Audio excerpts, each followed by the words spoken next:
nezinu, mēs varam Es domāju, ka sākam. Jā, es domāju, jo mēs jau esam sākuši ierakstīt. Mēs jau esam sākuši ierakstīt, bet es domāju, ka mēs varam sākt un sākt ar mūsu ierakstu iespēju.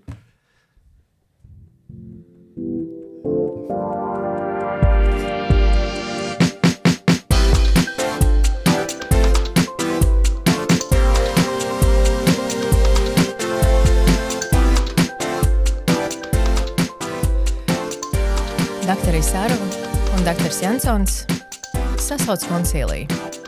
Šodien mūsu koncīlija viesis ir rezidents psihoterapijas specialitātē, vai ne? Doktors Dāvis Liepa. Jau! Sveiciens jums! Čau! Dāvi, bieži nožēlo. Sākumā, kad es uzsāku šo specialitāti, es tiešām jutos nērti, jo man bija tāda nekompetences izjūta. Tā kā nav prakses, nav pieredzes, tad likās, tā kā, ko es te daru. Es neko nesaprotu. Bet tagad, jo vairāk es esmu un jo tuvāk tām rezidentūras beigām, es jūtu, ka es esmu savā elementā un tas ir tik forši. Tu vairs nenožēlo. Nu, es zinu, kā viņš saka to, kad jā, bieži vai ne? Tā kā, ka viņš, man joprojām kādreiz gadās situācijas, ka man ir tāds, es neesmu pārliecināts par to, ko es daru. Vai tev vairāk rodas tā sajūta, ka tā kā tu esi pilnīgi pārliecināts par visu, ko tu dari? Protams, ka pilnīgi nē. Tad man liktos aizdomas, tā kā, kas tagad notiek. Jā. bet jā, piemēram, es salīdzinu to, ka, piemēram, 6. kursā medicīnas fakultātē pirms eksāmeniem bija tāds, ko darīt vispār dzīvi, vai vispār pabeigt to, tā kā tie visi eksāmeni, pētījumi, tas likās, varbūt vienkārši kļūt par dārznieku vai kaut kāda alternatīva, bet tad es saprotu, ka tā neiet. Tomēr man ļoti interesē medicīna un palīdzēt cilvēkiem, un tieši arī, es atradu kaislību tajā sarunterapijā. Bet tagad pēdējā laikā ir bijis daudz, varbūt mazāk tādas šaubas. Varbūt kaut kādos brīžos, kad ir bijis kaut kā ļoti grūti savienot to visu, jo tās studijas diezgan tomēr arī prasa tīpaši darbs ar cilvēkiem. Dažreiz varbūt sarežģīti. Bet ja ne psihoterapeits, kas tad? Jā, man bija tāda izvēle starp psihoterapiju. Man interesēja arī ļoti psihiatrija. Un es biju tieši iedziļinājies varbūt vairāk bērnu pusauģu psihiatrijā, jo es redzēju, ka šeit iesākot palīdzēt jaunākajai paudzei, tur varētu būt dinamiskākas izmaiņas, ātrāk varētu kaut kā uzsākt to, un tur varētu būt tiešām lielāks kaut kāds ieguvums uzreiz, kur pretim pieaugušie, viņi jau ir ierūsējuši, viņi negrib šķirties no kaut kādām saviem kodiem paterniem, un tas ir bišķiņ grūtāk. Vai studijas medicīnā tevi kā personību ir mainījušas? Un arī rezidentūrā, protams. Un kas, ja ir mainījušas, tad kas varbūt tieši tās 3 lietas, ko tu varētu nosaukt? Man šeit, kad es nevaru iedomāties, kā studijas medicīnā varētu nemainīt, jo man šeit, ka mediķi ir vesela suga. Tas ir kaut kas pilnīgi cits. Jo, uzreiz, kā tu skaties uz cilvēku, man šeit, ka tur man ļoti nepatīk tas vārdu savienojums, bet tas profesionālais kretīnisms, kaut kā, ka tu redzi caur kaut kādu to savu specialitātes prizmu vai vispār caur to medicīnas, tu redz kaut kādas, iezīmes tur. Man šeit ļoti sarežģīti varētu būt kaut kādām ģenētiķiem, kas tur pamana kaut kādas tur aspekts. Šeit kaut kādas sindromāls pazīmes, bet es nekomentēšu vai kaut kā, kaut kādas lietas, kas vienkārši krīt acīs, kurām tu vari arī atļaut būt, un tad paralēli pievērsties normālai cilvēku dzīvē, ka tur parunāt, nevis tur koncentrēties uz kādu tur kaut kādām. Es tieši gribēju jautāt, vai Dāvis var nebūt psihoterapeits? Jā, vai Dāvis var aiziet mājās, un šobrīd viņš nav psihoterapeits? Jā. Jā, bet, protams, tas ir kompartimentalizēts. Ir tā, ka... Skaņā. Ir īstais brīdis nospiest. Saki vēlreiz. To sevis daļu es dažreiz... Ļoti laba funkcija. Jā, paskaidro, kas tas tāds ir.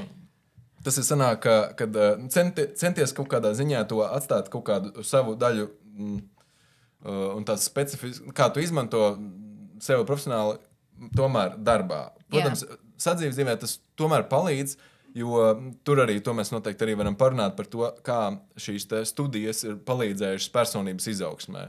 Jo, lai tu palīdzētu citiem, tev, protams, ir pašam jāsaprot labāk sevi, un tad līdz ar to tas arī spēlē lomu. Bet vai es varu nebūt psihoterapeits? Tā ir liela daļa no manas identitātes, jau tagad aug un vēl rodās, un tā psihoterapeita identitāte ir svarīga. Tajā pašā laikā to jāspēj paņemt mazliet malā, jo parasti, es pat dažreiz izvairos pasākumos teikt, ko nodarbojas, es esmu man tad sākās tur kaut kāda goni, man šitā lieta, un vispār kaimiņi pilnīgi traki, un tur, jā, vai kas. Tāpēc varbūt kaut kā jācenšas varbūt mazliet to ieturēt bieži vien, lai nebūtu pat, kā lai saka, uzmācība. Vai profesija ir daļa tavas personības? Vai ir tomēr dāvis, ka tu vienkārši ej uz darbiņu, tur pieņem. Es nezinu, kā tev ir darbiņš, par to mēs pajautāsim, bet pieņemsim no 8 līdz 4, tu esi psihoterapeits, bet kas tu esi ārpus darbiņa? Vai tas ir cits dāvis? Vai tas ir, kas tas ir par dāvi? Tas ir tas pats dāvis. Es to saredzu sevī, ka ir vairākas sevis daļas. Un, piemēram, šī psihoterapeita identitātes daļa, tā ir kaut kas tāds, kas ir īstenībā izriet no vēlmes palīdzēt. Kas ir, es domāju, mums mediķiem ļoti visiem dabiski. Un vienkārši tas ir bijis kaut kad jau agrīni, un tad vienkārši es to esmu attīstījis līdz, un tad ielicis tādā profesionālā rāmī. Jā, tu esi atradis to savu vietiņu. Bet ārpus, piemēram, darba laika, es esmu partners vai draudzenei, un es pildu tēta funkcijas, esmu patēvs viņas 2 bērniem no iepriekšējās laulības, arī draugs, dēls, un visādas lomas var nosaukt, ko es pildu, bet tajā pašā laikā, es saredzu sevi kaut kādas īpašības, ka tās jau ir gan kā terapeitam, gan kā cilvēkam ārpus. Bet tad sanāk, ka tu esi psihoterapeits nevis tāpēc, ka tu esi izvēlējies, bet tāpēc, ka tu esi dāvis, un dāvis varēja būt psihoterapeits. Tas ir saistīts ar to, ka tu par psihoterapeitu tu vienkārši tā personība tevi izveido par psihoterapeitu. Jā, tas ir. Man patīk tas jautājums, jo tas ir kā vispār mediķi izvēlās savas specialitātes. Tas ir kaut kas tāds, kas man šeit būs Koncīlija podkāstā ļoti labs jautājums, un to būtu ļoti interesanti dzirdēt. Bet varbūt tu varētu jau uzreiz pateikt, vai vispār kopumā, kā tu redzi to, kā mēs kā ārsti izvēlamies savas specialitātes? Pirmkārt, kāpēc cilvēki kļūst par ārstiem? Kāpēc, lai cilvēki izvēlētos tik tādu, savā ziņā tur ir kaut kāds, mazohisms, tu sevi atdod, bet, protams, tur nesadegot pats. Un tas ir tā robeža, ko tur, protams, obligāti ir jāuztur. Varbūt tā ir prokrastinācija. Varbūt. Bet kāpēc vispār? Jā, es arī to biju dzirdējis no psihiatriem, ka nav tā kā cilvēkam īsti dabiski izvēlēties ārsta profesiju, tā ļoti palīdzēt citiem. Labi, bet kādām raksturiezīmēm ir jābūt tev, kā tev šķiet, lai cilvēks izvēlētos psihoterapijas virzienu? Tur ir jābūt vēlmei uztvert otru. Tur ir jābūt empātijai un spējai, kā lai saka, klausīties. Tur nepietiek tikai varbūt tur ar padomu došanu un kaut kāda tur varbūt kāda virzīšana vai ārstēšana vai kur vēl glābšanu. Tur drīzāk ir cenšanās otru izprast, kāds ir tas cilvēks, kā viņš ir nonācis situācijā, kur viņam vajag palīdzību. Un tad, attiecīgi, no tā izrietot, var skatīties, kā var palīdzēt. Runājot par tevi pašu, pēc tam ir daudz jautājumu šim cilvēkam.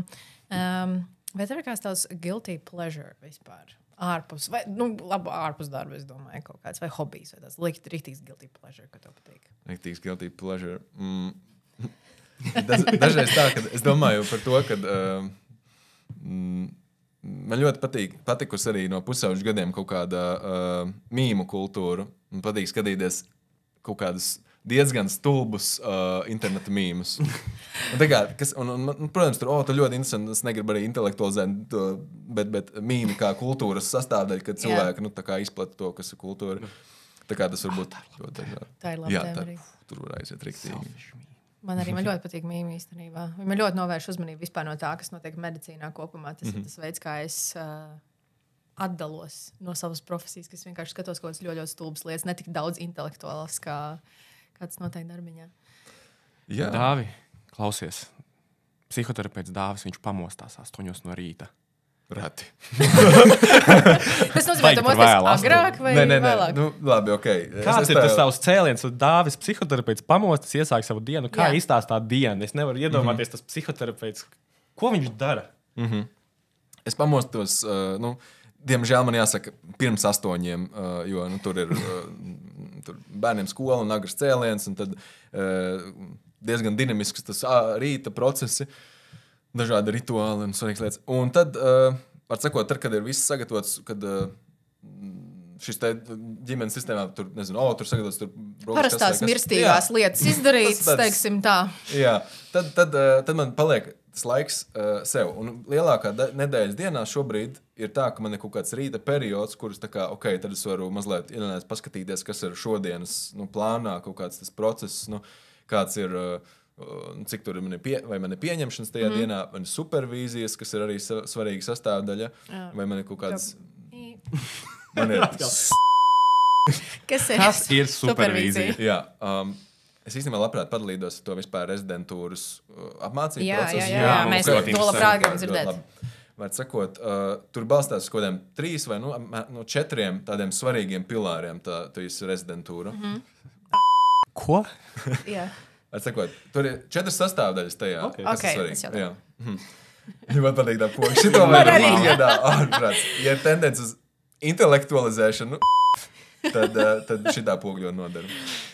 Jā, tātad svarīgākais, ieejot specialitātē, vispār saprast, kas ir kaut kāda teorētiskā bāze. Tad tu ļoti daudz lasīšanu. Tā kā lasi kaut kādas grāmatas, sākot no tādām, kas ir tiešām 100 gadus vecas, tur Frēds vai kā, beidzot ar tādām, kas ir diezgan mūsdienīgas pētījumi par aktuālām tēmām. Piedod, jums ir paredzēts tā kā bibliotekas stundas vai bibliotekas dienas rezidentūras sastāvā?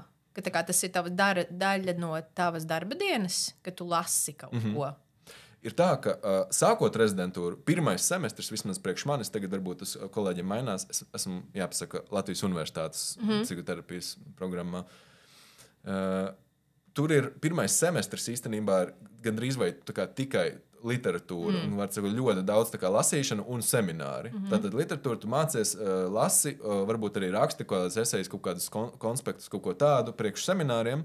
Tad, protams, tur arī ir klīniskais darbs, tur arī ir mainījies kādā slimnīcā. Es biju Vaivaru rehabilitācijas centrā un paskatījos un intervēju, mācījos intervēt. Tas ir ļoti svarīgi. Intervēt tos pacientus un saprast, kas ir viņu grūtības. Un tur Vaivaros es runāju ar vecākiem un viņu bērniem. Viņi ir nonākuši tur rehabilitācijā, un tad skatījos tieši no prizmas, kādas ir attiecības starp vecākiem un viņu bērniem. Tur bieži vien ļoti interesants tādas patērni un tā. Un paralēli ļoti daudz lasīšanu un tā.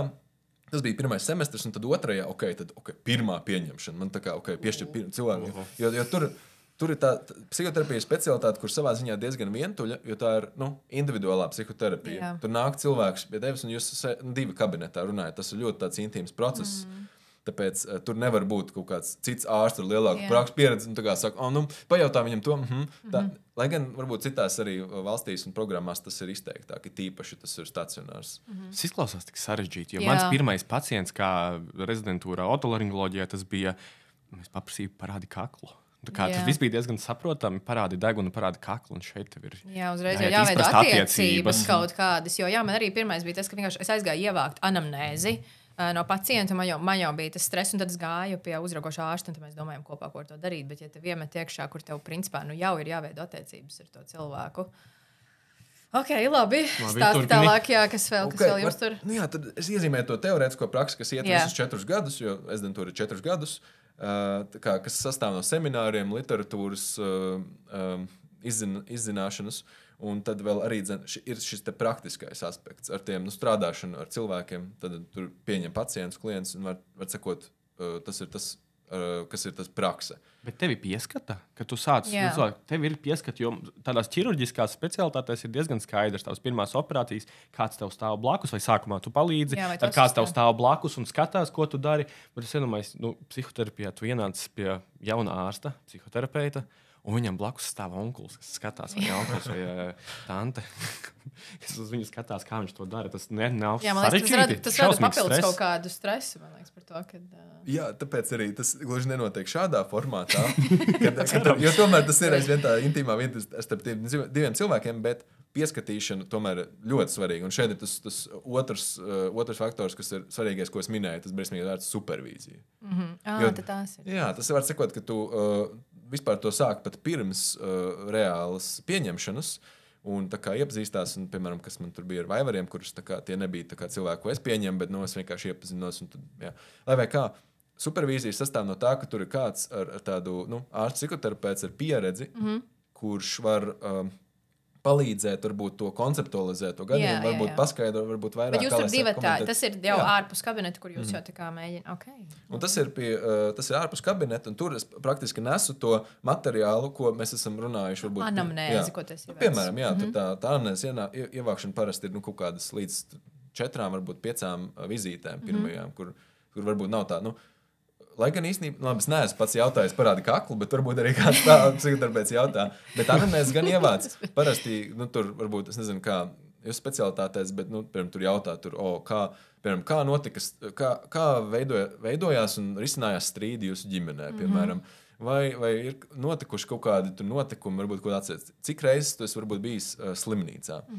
Tā kā tie ir tādi ļoti būtiski jautājumi, piemēram. Tur īstenībā diezgan daudz plaši. Vai rezidentūras procesā jums arī ir, nezinu, tas ir varbūt stulbs jautājums, bet neatliekamā palīdzība, vai kā jūs realizējat? Vai jums ir tikai tas, ka jūs pieņemat plānveidā pacientus un tā kā klīnikas tajā vidē tur darbojaties, vai tomēr jums ir kaut kas arī tāds akūts jādara, kaut kā akūti jākonsultē? Nezinu, es biju dzirdējis kaut ko par sievietēm, kuras zaudējušas bērnus dzemdību namā, kaut ko tādu par psihoterapiju. Kā jūs realizējat dežūras, vai tas tā joprojām arī ir? Jā, šis te sadarbība ar dzemdību namu ir Rīgas Stradiņu universitātei, un tur jaunie terapeiti topošie dodās konsultācijās uz tādiem gadījumiem. Latvijas universitātē tas tā nav. Mums ir bijis varbūt sākumā sadarbība varbūt gan ar to Vaivaru rehabilitācijas centru, gan tagad varbūt tālāk ir arī tādi, praktiskie cikli, kur tur mēs bērnu psihiatrija, un tad tur attiecīgi var neiroloģija, ģimenes medicīna, un varbūt tagad kaut kas vēl, kas izskrit no prāta. Bet jā, tas, var sakot, tas varbūt nav tik akūtas situācijas, kaut arī mēs, protams, strādājam cilvēkiem arī krīzēs. Bet jā, šī te var būt tāda došanās pie jaunajām māmiņām, kas zaudējušas bērnu vai jauniem vecākiem vispārīgi, tas izklausās pēc dienas smaga darba. Un tur, jā, diemžēl, varbūt, ka nav pat tur citi speciālisti pieejami. Es nezinu, kā viņi to izveidoja šo ideju, ka tieši rezidenti dodās. Bet vai tā ir taisnība, ka tev kā topošam psihoterapeitam pašam ir jāiet tā psihoterapija sev? Jā. Tā ir? Un kurā brīdī tas notiek? Lūk, un tas ir... Es šito pat pievienot kā 3. sadaļu tajā rezidentūras procesā, jo tas ir obligāti. Tas bija laikam 200 stundas, 200. Un tev pašam par to jāmaksā arī? Jā. Bet tas ir dārgi. Jā. Bet, ziniet, ko es par tiem skaitļiem tagad domāju, vai es pateicu pareizi vai nē, varbūt to var skatīties, jo es vienkārši tam nepievēšu uzmanību. Skatos, ka man tas individuālās psihoterapijas process pašam ir ļoti nozīmīgs, tāpēc es to turpinu tagad 4 gadus. Tas ir diezgan vērtīgi. To es saredzu kā tādu. Es arī psihoterapijā, man liekas, tas viens no labākajiem lēmumiem manā dzīvē vispār. Man arī patīk. Tev arī patīk? Ja, man patīk. Es gan esmu diezgan noslinkojis, esmu aizgājis dažas reizes un tad to pazaudējis, bet tās reizes, kad tas bija, man šausmīgi patika un es zinu, ka es atgriezīšos pie tā ceļa. Jā, es kopumā varu pateikt milzīgi paldies vispār psihoterapijai kā tādai, jo līdz brīdim, kad es neaizgāju, es nesapratu, cik ļoti man to vajadzēja patiesībā. Līdz ar to man liekas, ka tas ir viens cilvēku rūpējas par savu izskatu un varbūt par to viņi padzēruši, pēduši. Man šobrīd liekas, ka psihes higiēna ir viena no lietām, kas būtu jāpieko. Bet pirms mēs pārējām laikam pie tās 3. sadaļas, man vēl viens jautājums, ko es gribu uzdot. Okay, labi, tad ir tik interesanti, vēl tad viss kaut ko Dievs, respektīvi, jā, mans tas jautājums ir par to, vai tad, kad tu stājies medicīnas fakultātē un kad tu iztēlojies ārsta profesiju, tas bija viens, ja? Tagad tu esi burtiski bez 5 minūtēm certificēts ārsts. Cik ļoti atšķirās tā toreizējā tava izpratne par to, kāda ir ārsta darbs un kāds ir tagad? Jā, toreiz, laikam, man bija no vidusskolā pieredzes Paula Stradiņa Kliniskajā universitātes slimnīcā kardioloģijas nodaļā. Es biju arī gājis uz operācijām, kas bija tāda vispār unikāla pieredze. Paskatīties, tu nevar izsaukt par volontēšanu, jo es praktiski vienkārši biju klātesošs. Un tas bija tā pieredze, kā paskatīties, kā tas notiek ķirurģijā. Tas bija ļoti interesanti. Tā es arī iztēlojos, ka to dara ārsts, un tā slimnīcas vide kaut kā bija pazīstama. Bet es, protams, nevarēju iedomāties tajā brīdī, kā tas būs būt psihoterapeitam. Pēc vidusskolas reiz sākot tas pamatstudijas. Tā kā, jā. Kas tev besī savā darbā? Noteikti ir kaut kas, kas tev rītīgi besī. 3 lietas. 3 lietas, kas tev besī. Tā, kas man besī? Reāli kaitina. Jā. Uzvelk tevi mazliet. Bet viena no lietām ir tas, kas kaitina, ir, protams, kaut kādas tās cilvēku attiecības situācijas. Tas darbs ar pacientiem daudzreiz nav viegls, un viena no tām izjūtām ir arī aizkaitinājums un dusmas bieži vien. Un tā kā man besīja man besīja, tad, kad ir diezgan besīgi, jo Okay. tas ir, tad, kad, piemēram, darbojas cilvēkam, varbūt viņš arī, līdzīgi kā es arī, ļoti daudz intelektuāls. Tur būtu jāspiež tā poga, grūti piekļūt kaut kādām jūtām, un tad drīzāk tā vietā ir varbūt koncentrēšanās kaut kādu ārējiem faktoriem, kaut kādiem tur, notikumiem, bet ne tik ļoti, kā pats cilvēks jūtās. Un tas varbūt ir, vai kaut kādas situācijas, kur var būt, aizkaitinājums, bet tas īstenībā ir ļoti, tā kā arī svarīga daļa no terapijas procesa, jo arī terapeits jūt emocijas, kas īstenībā ir ļoti vērtīgs rīks darbā ar cilvēku. Tas ir viena lieta, tā kā, man besīja pacienti, bet man ļoti patīk viņu, un es mīlu savus pacientus. Tas ir jāsaka uzreiz. Respektīvi, es domāju, ka vēl jau par to, ka pacienti besīja, bet varbūt, ka neveidojās tās kaut kādas ir grūtības izveidot tās attiecības ar to pacientu, ka neveidojas varbūt tik raiti, kā tev gribētos. Varbūt tā to varētu pārfrāzēt. Tāda kognitīvā disonance, tev ir jāveido attiecības, bet tajā pašā laikā tev viņas ir jāizveido, bet tu nedrīkst viņas padarīt sev mīļas. Ne? Jā. Ir tā? Kad ļoti arī pieķerties tam pacientam. Tu nedrīkst pieķerties, bet kā tu nepieķeries, veidojot attiecības?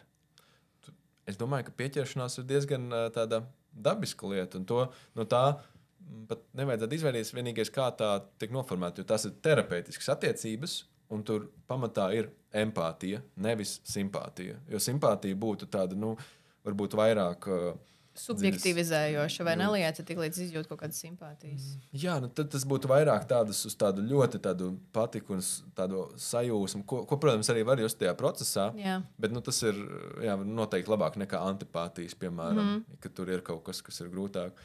Bet šeit ir jāsaka, ka tas ir ļoti interesanti, jo tas ir darbā kā ar kuru cilvēku var būt tās pamatjūtas, kā piemēram es jūtos, ka kaut kas tiešām var otrā kaitināt, un tad ir tāds, strādā cilvēkam tāds pāts, tā kā grūti izturēt vai kā. Un tad īstenībā tu klausies, un viņa dzīvē izrādās, ka daudzi viņu nav izturējuši. Nevar izturēt. Partneri ir tā, ka man tur kaut kas uzbruk.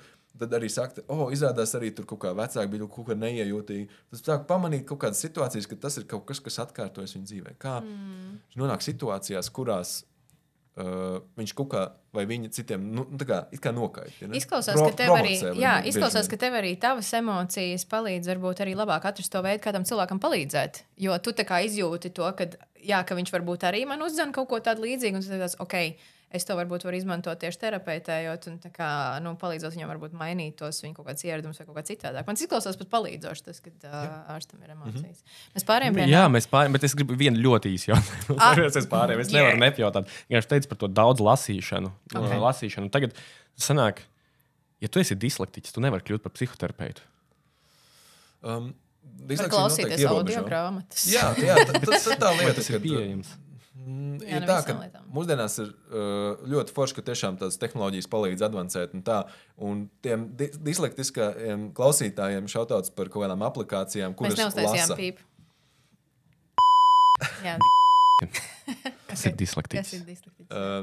Praktiski, tas jau arī terminoloģija no psihiatrijas, kad ir grūtības, var sakot, tieši valodas uztverē. Grūti lasīšanu. Jā, grūti lasīt. Okay. Jā, bet tad ir grūtības, pieņemsim, ja tu esi dislektisks kļūt par psihoterapeitu, vai tas nav tāds īsti ierobežojums?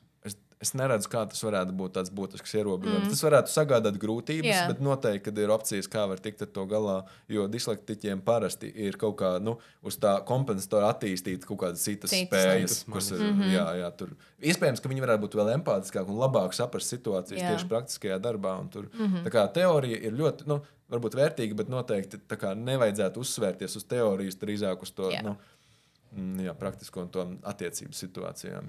Labi, un tagad laikam mūs tā... Es gribu pateikt to tādā foršā balsī. Tu to teiksi aiziet? Es gribu pamēģināt, ja man nesanāks, tad tu pateiksi. Labi. Davai daram tā, ka Dāvis arī pamēģinās pateikt. Labi, davai visi trīs. Un tagad mēs pāriesim uz sadaļu. Mammas labākā draudzene jautā. Man liekas, ka ir ļoti labi. Bet varbūt pat daudz erotiski. Bišķiņ, jā. Labi, pamēģināsim bišķiņ mazāk erotiski. Un tagad mēs pāriesim uz sadaļu labākā mammas draudzene lika pajautāt. Tagad Jā, respektīvi, gatavoties šim podkāstam, tas efekts, man liekas, efekts labāks tagad.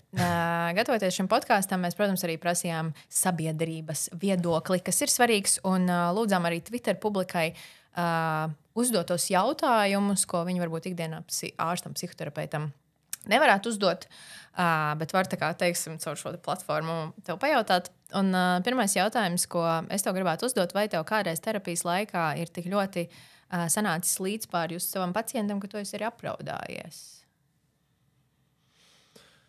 Jā, šeit ir tā līdzpārdzīvošana vai tā empatizēšana, jo tā kā pirms tam minējām par tām jūtām, ka, var sajust savas jūtas, bet reizē tu esi kontaktā ar pacientu, tad tu jūti arī pacientu jūtas. Un dažreiz ir tā, ka pacienti var stāstīt par kaut kādu notikumu, un šķiet, tā kā diezgan tā, formāli, un it kā stāsta, bet tad pēkšņi var sajust sevī tik daudz jūtu. Tā, kad liekas, ka tūlīt apraudās ir ļoti skumji, un skatoties uz pacientu, viņš tāds diezgan, bez īsta emocijām. Jā. Un tajā brīdī nodas tā, ka tās jūtas ir pārnestas uz otru, un sanāk, ka es nesu tās jūtas, kas šobrīd tur ir. Un tad, bet tad ir sanācis apraudāties. Jā, vai tev ir tiešām sanācis faktiski. Tā, vai vismaz viena asaru tā. Jā, vai vismaz mitras acis. Jā, vai tev bišķiņ tāds... Tagad nāk atmiņā tāds ar tādām, ar mitru acu situāciju, bet tas bija drīzāk no aizkustinājuma, kur bija situācija, kad cilvēks, ko strādāju, ieguva kaut kādu pieredzi, kas likās tā ļoti... Tas bija skaists moments, tas nebija skumjais moments. Tas bija tādā ziņā, tas bija šķiet aizkustinājumi, tajā pašā laikā arī skumjas par to, ka tādi momenti ir bijuši tik maz pirms tam.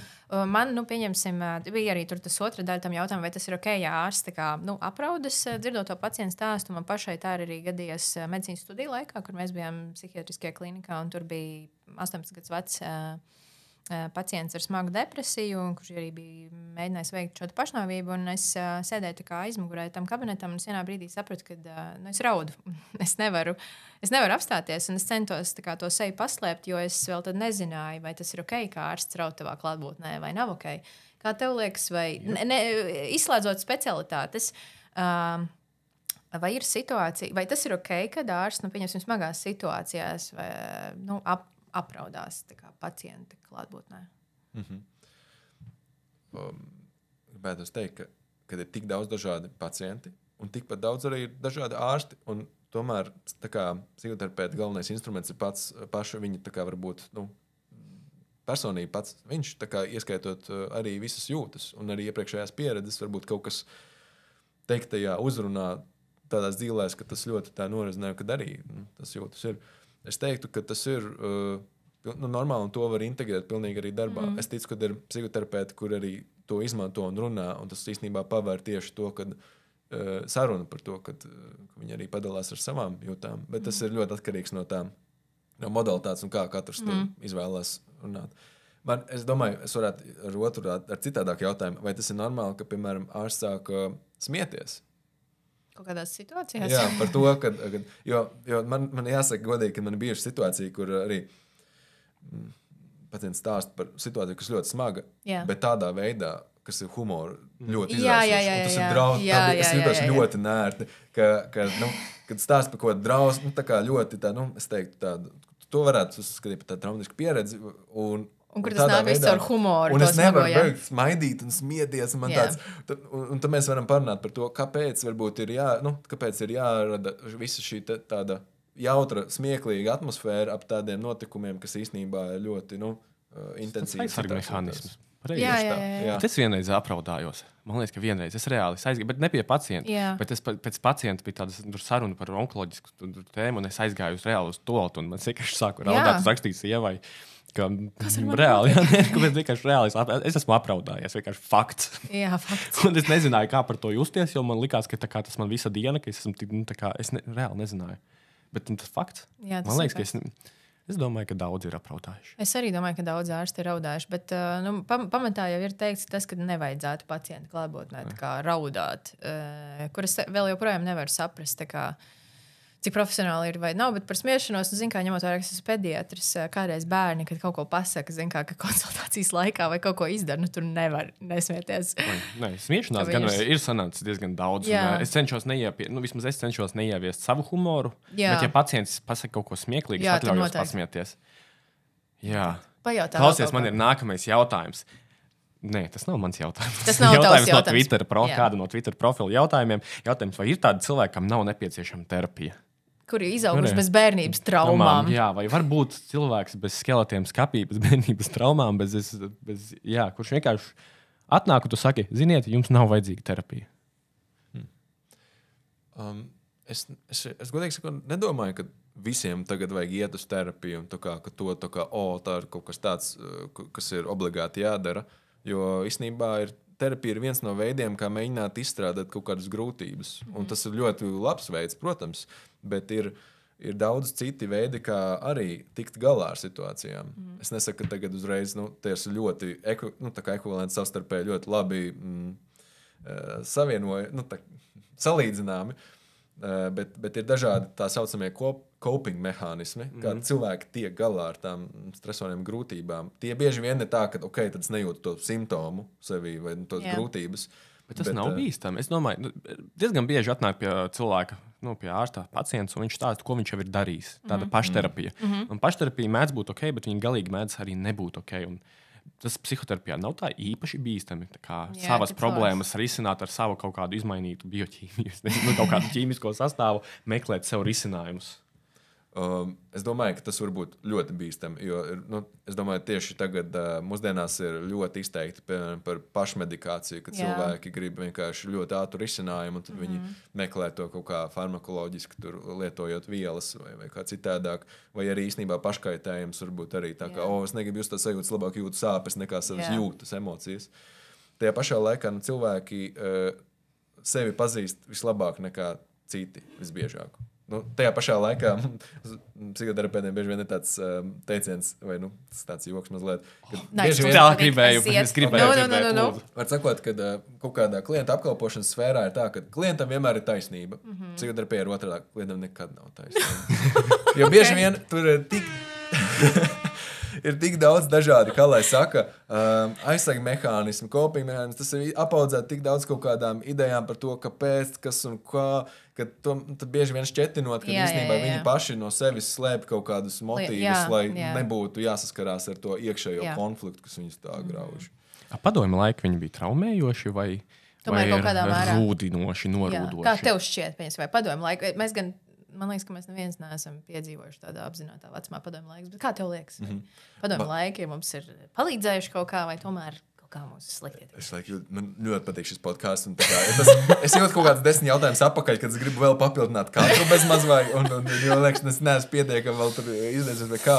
Bet traumējoši vai papildinoši tas ir labs jautājums salīdzinot, piemēram, ar to pagājušo jautājumu, kas saistījās ar to, vai ir veselīgi cilvēki, kuriem nav problēmas. Jo īstenībā jau mēs visi izējam cauri daudz dažādām grūtībām, kuras mēs iemācāmies kaut kā tikt galā ar tām, vai arī neatrodam veiksmīgus veidus, kā tikt galā. Padomju laiku bija arī, tur bija ļoti daudz situāciju, kas, kā tagad lasot vai klausoties, kas ir bijušas ļoti problemātisks no mūsu tagad esošā skatījuma. Un līdzīgi ar cilvēku bērnībām un vēsturēm, nav ideālu vecāku. Lai cik mēs gribētu, mēs vienmēr kaut kā, sačakarēsimies. Nav tādas situācijas, kur viss ir ideāli. Vienmēr būs kaut kāda sāpīte. Un interesanti ideja ir tas, ka bieži vien, kad mēs skatāmies uz personību, ka to var redzēt arī tādu kā veidu, kā cilvēks ir adaptējies tik galā ar to, kad ir grūti. Jā. Un tad viņa personība ir tā kā veids, kā viņa vienkārši ir kurā atspoguļojas trauma. Jā, mēs esam mūsu traumas, mūsu trauma atspoguļojums. Jā. Varētu pat teikt, ka problēma jau nav tā situācija, kurā mēs esam bijuši. Problēma ir mūsu spēja adaptēties un meklēt risinājumus. Tad padomu laika paši par sevi varbūt bija mazāk vainīgi kā mūsu spēja tiem. Varbūt arī, bet noteikti tā vide, bet tā vide noteikti kaut kas tur bija noteikti arī izteikti varbūt traumējoši. Es šausmīgi nesen par šito aizdomājos. Man ir viens secinājums, ja man vienā vārdā būtu jāpasaka, kas padomu laika tajā, tas, ko es esmu dzirdējis par padomu laiku, kas ir tas traumējošais. Man liekas, ka tā ideja par stučīšanu, ka tas ir tāds kaut kas ir ielicis mūsu veselā ģenerācijā neusticēšanos un neusticēšanās, jebkam, tas izpaužas visur, mēs neusticamies. Nekam. Jo, droši vien, ka neusticēsimies arī tam, ko saka Dāvis. Jo nevar, televīzijā nevar ticēt, ziņām nevar ticēt, žurnālistiem nevar ticēt. Ārsti arī ir kaut kāda atsevišķa kasta sekta, kuri noteikti zina kaut kādas lietas, ko mēs nezinām. Tas ir saistīts ar padomiju. Kā tev liekas? Izklausās, ka tajā visā ir diezgan intensīvas bailes. Bailes no tā, ka kaut kas man slikts notiks. Un ka kāds varbūt... Padomju laikos arī notika sliktas lietas. Runājot par šito te, es domāju, ka tas viss periods ne tikai arī padomju laikā, bet arī iepriekš, ka vispār mums šajā reģionā tā politiski, vēsturiski bijis drausmīgi, jo es tagad nevaru iedomāties, ka neesmu vēstures un ģeogrāfijas speciālists, bet es tagad nevaru iedomāties nevienu citu tautu, kurai ir gājuši tik daudz varas pāri, mainot ekonomiskās sistēmas, mainot un izslaukot kultūru, gribētu teikt. Arī valodu. Un tādā ziņā es domāju, ka tā es varētu skaidrot, ka mums ir diezgan liels tāds kaut kāds upura komplekss, ka mēs vienkārši esam tik daudz, tā kā mums bija tik daudz, kā lai saka, briesmīgu pieredžu tādas, paudžu paudzēs, ka mums tas ir vienkārši diezgan mēs esam adaptējušies kaut kādā mērā un palikuši par to, kā mēs esam. Jā.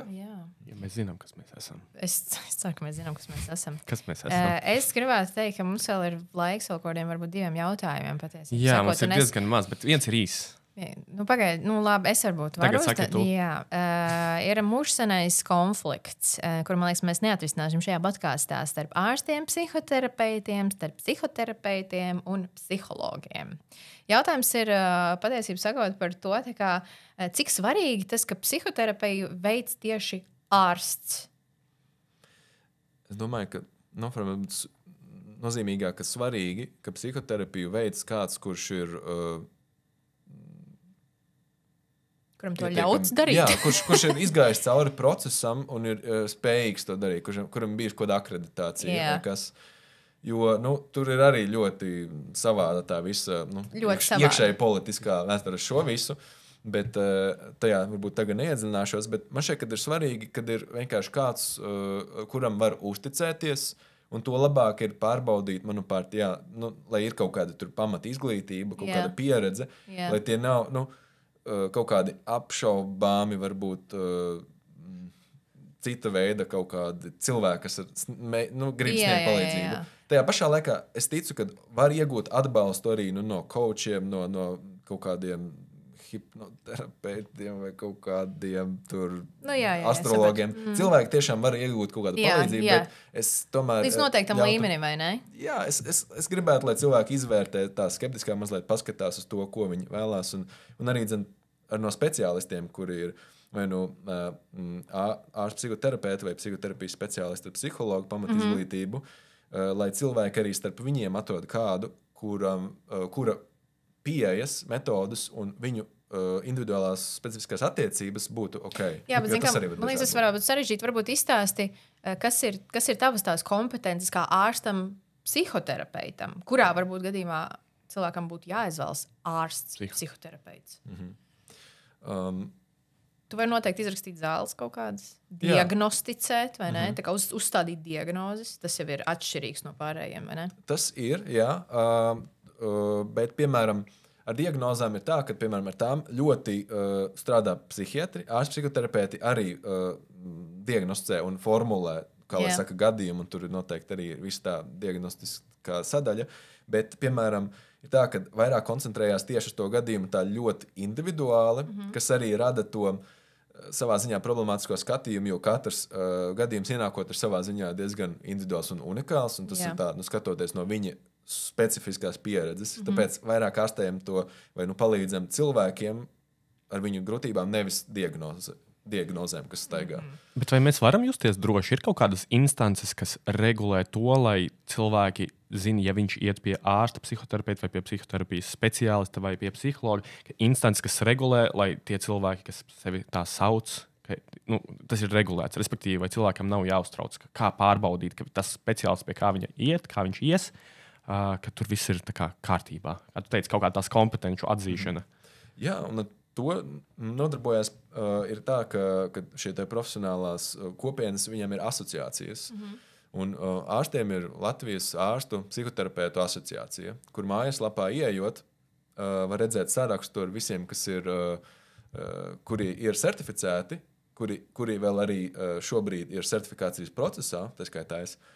Un tad, piemēram, no psihologiem, psihoterapijas speciālistiem, viņiem arī ir asociācijas dažādas. Tur ir svarīgi skatīties, lai, protams, ir tā pamatizglītība un vēl tā modalitāte, kas bieži vien, ko viņi iegūst pēc maģistra un klīniskā psihologa tās certifikācijas, viņi gūst kaut kādu virzienu. Ir kaut kādi eksistenciālās psihoterapijas pārstāvji, kādi, kas ir vairāk varbūt uz arī kognitīvu behaviorālo terapiju, kādi, kas ir vairāk uz tādu gestalt terapiju. Var sakot, ir kaut kādas, tur nezinu, vismaz kā tur sadala sīkāk vai plašāk, 70 vai tur pat pārsimts metodas, kurās var strādāt. Tas ir dažādi. Pēdējais īsais jautājums no tevis. Kāda ir tev mīļākā? Tā nav mana jautājums. Tas ir jautājums no Twittera. Kāda ir tev mīļākā krāsa? Zaļa. Okay. Wow, tas bija ātri. Pēdējā lieta, pirms mēs noslēdzam šo te mūsu podcastu, kurš man šķiet subjektīvi ir par īsu. Jā, es tieši gribēju teikt, ka gribētu tas vēl. Man liekas, ka mēs Dāvi tev vēl kādreiz noteikti uzaicināsim, jo jautājumi ir daudz un mums arī pašiem daudz, kas interesē, bet tev kā ārstam, es teikšu ārstam arī psihoterapeitam, jo tu faktiski esi tur, varbūt ir kaut kāds viens ieteikums, ko tu gribētu ieteikt varbūt sabiedrībai, mums kā kopumā. Varbūt mums kaut kādi ir, teiksim, tā deficīti, varbūt kaut kas trūkst, kaut kādi traucējumi. Arī vienkārši tas, ko tu vienmēr tā kā savā galvā padomā, es gribētu, lai šo sabiedrību tā kā zinātu. Viena lieta. Var sagatavot pīkstuli, jo es teikšu par mentalizāciju. Kas tas par briesmoni? Tas ir spēja iejusties otra ādā. Mēģināt saprast caur otru perspektīvas, kādas ir, tajā pašā laikā arī savējās, kādas ir manas motivācijas, alkas, vajadzības, jūtas tajā situācijā, un tad no tās kaut kā spriest tālāk par to darbībām, jo bieži vien tā kā ar to ir grūtības, un tad tas rada daudz komplikācijas. Bet, ja mēs paņemam šo intelektuālo malu malā, tad vienkāršāk būtu teikt, es ieteiktu sākt mīlēt, lai nesaslimtu. Jā, skaisti. Tas ir tiešām skaisti. Mīlestība dziedē. Tas ir Viņa dziedē? Zinātnē un vispār pieredzē balstīts. Mēs vēlamies teikt paldies mūsu klausītājiem. Šodienas koncilijas ir noslēgts. Forši to pateikt. Es gribētu pateikt paldies mūsu klausītājiem. Es gribētu pateikt paldies doktoram Dāvim Liepam. Un arī, protams, mums.